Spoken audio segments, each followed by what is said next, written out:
G'day guys, welcome to Rumble's Fish Room. So today's video entails, well, I'm not sure.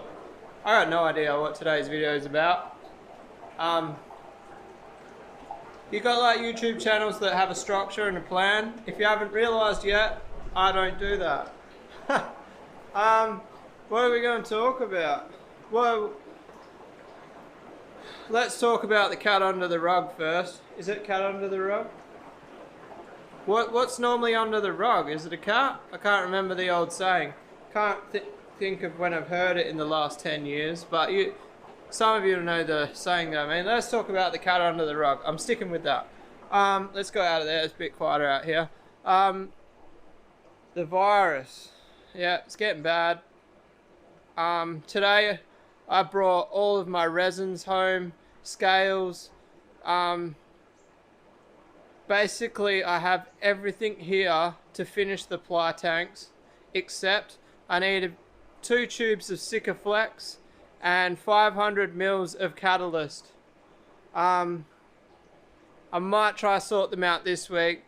The problem is my work's up and down. Monday I did 8 hours, Tuesday I did 10 hours.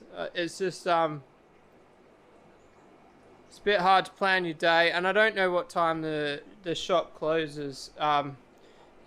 It's just a little niche shop that I buy the catalyst from, so I don't know if the opening hours on Facebook on Google are correct. So basically the reason I'm collecting all that is I don't know if I'm going to go into lockdown. Obviously there's all this stuff online and through the government saying social distancing. Right now, as it sits, I don't even feel comfortable going to work. I'm starting to feel uncomfortable being at work with the media's, well, not even the media, because you get like the .gov notifications on Facebook. That's not the media portraying what's happening. That's cold hard facts from the government. I don't want to stay home. Basically, if anybody knows me, it will drive me insane. I am an extrovert. I spend a lot of time out of the house. But if it comes to it, it is what it is, and I'm setting myself up with as many tasks as I can. The biggest problem is going to be if Bunnings closes. But I'm guessing we can kind of sneak around it. Maybe like Marketplace and Gumtree sales for like Sikaflex and things like that if I need it. Silicon for future projects. One thing I need is toolboxes. Let's talk about that for a sec. Alright, so I know there's a heap of you out that would have toolboxes similar to this.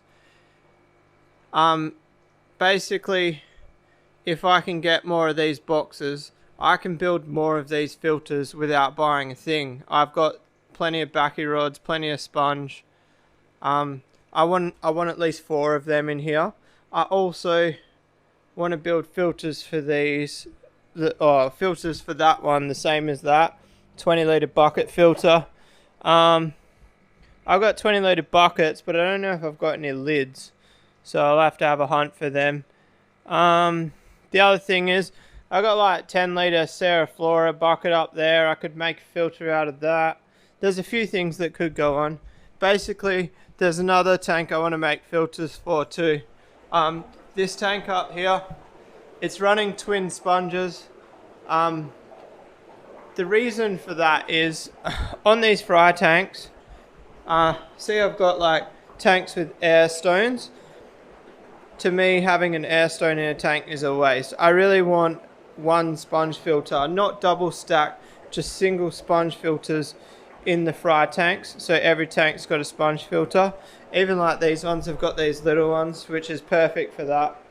But tanks like this one here, there's 4 sponges in there. That one down there has got 6 sponges in it. It's kind of backwards. Why is a 2-foot got 6 and a 4-foot's got 2? That's some erratical thinking by me.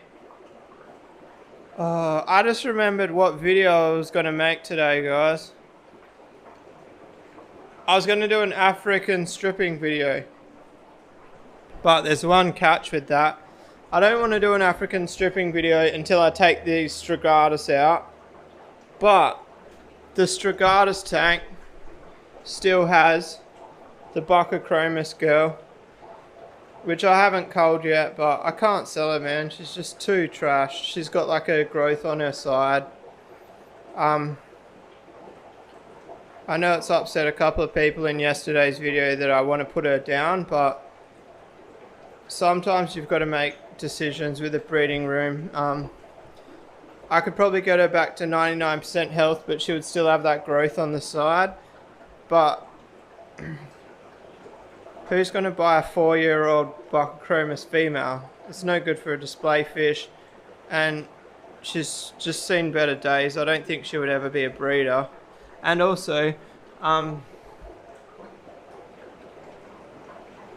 the girl that I was breeding was more gold through the body there. So all of my fry was selective bred from the other female. I never stripped from that female. But she's not healthy. Like, you can see her gasping. The boy just absolutely thrashed her. But we do have another fish in there that it doesn't actually. The Buccochromis seems to be bailing it up. It's the other peacock bass. Look, the Buccochromis is literally bailing it up in the corner. What a bitch. So I don't know what to do, because the peacock bass got smashed by the red devil in here. Before that, I had it in here with the peacock bass pair, and it got smashed by the pair when they decided they want to breed. So the only other place left is here, but I'm 99% sure the Sudi will smash it. So I don't know. Maybe I get rid of the Sudi, and then, yeah, that's a good idea. We'll get rid of the Sudi. I'm literally just going to put it on Gumtree for free, and then if someone takes it, I'll do a front door pickup, no contact, because I'm stressing about that. And then the peacock bass can go in with the gourami, because I'm pretty sure the gourami and the peacock bass will get along. They're both pretty placid. I don't know why the gourami and Sudi get along. It's kind of bizarre, really. But anyway, this has just turned into a whole load of dribbling, hasn't it? Anybody want a free Sudi? Sooty. I'm sorry, guys. The pronunciation is Sooty. We should check on the eggs. This is a bit of live action. I just thought of it as I was standing there. Alright, so we've got some white ones, maybe like 5%. Can't see any black dots on them yet. You guys can't actually see shit.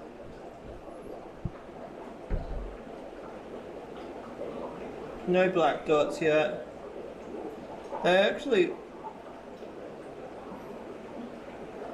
They look way more pale than flower horn eggs in general. Hopefully they're fertile. This time will tell. Alright guys, so I was going to do a bit of stripping, but looks like this video is just going to turn into a bit of a chatting video. I've been a little bit complacent with stripping, you probably noticed by the videos, and I'm just letting them slip through the cracks. For an example, within the last week I've seen a Benga, a Lunacara Benga, electric yellow, Mason Reef, Code Blue Lunacara, and Red Empress female. I don't know why I said female. Yeah, you know what I mean. That's 5 species that I've seen holding in the last 2 weeks that aren't holding right now. So they've obviously either swallowed the eggs or spat in the tank. And like looking in the tanks, I can see 1 centimeter mason reef in the mason reef tank, but as for every other tank, I can't see any survivors. So that kind of reiterates the fact of why I strip my Africans. I don't let them spit naturally in the tank, because there's just no survivors.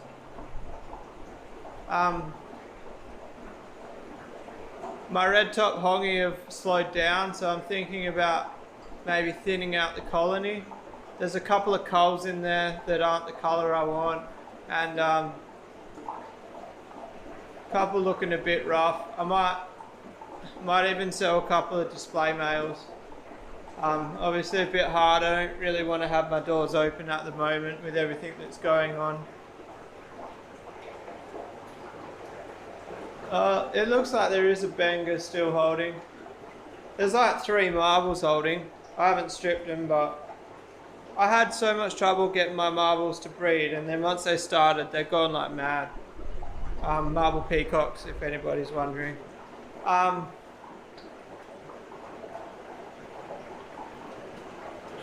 Yeah, the Nibochromis up here, they're just constantly fighting.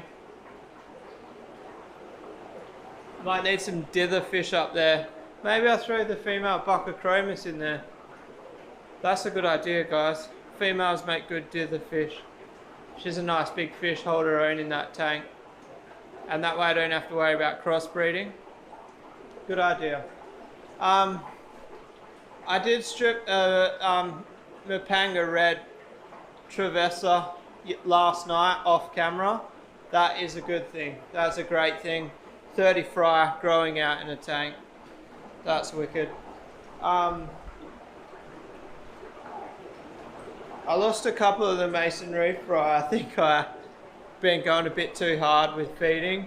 They looked a bit bloated, but I just go a bit lighter on feeding with them and see how I go. I threw the peacock bass in this end tub. The sooty didn't attack it, the gourami did, so I just can't figure out the gourami. He picks and chooses who he wants to attack. I don't know what's going on with the fish room, guys. Why there's not more mouthfuls. I'm thinking about maybe doing a massive water change to spike it. Spike the temperature in the water, see if it gets some breeding.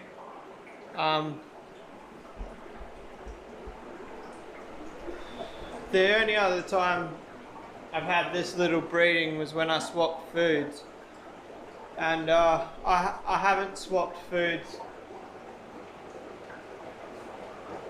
yet, or I haven't changed my feeding for 6 months, so it's not the food, because with the extreme, I've had more breeding than I've ever had with any other food, so I'm definitely not going to blame the food.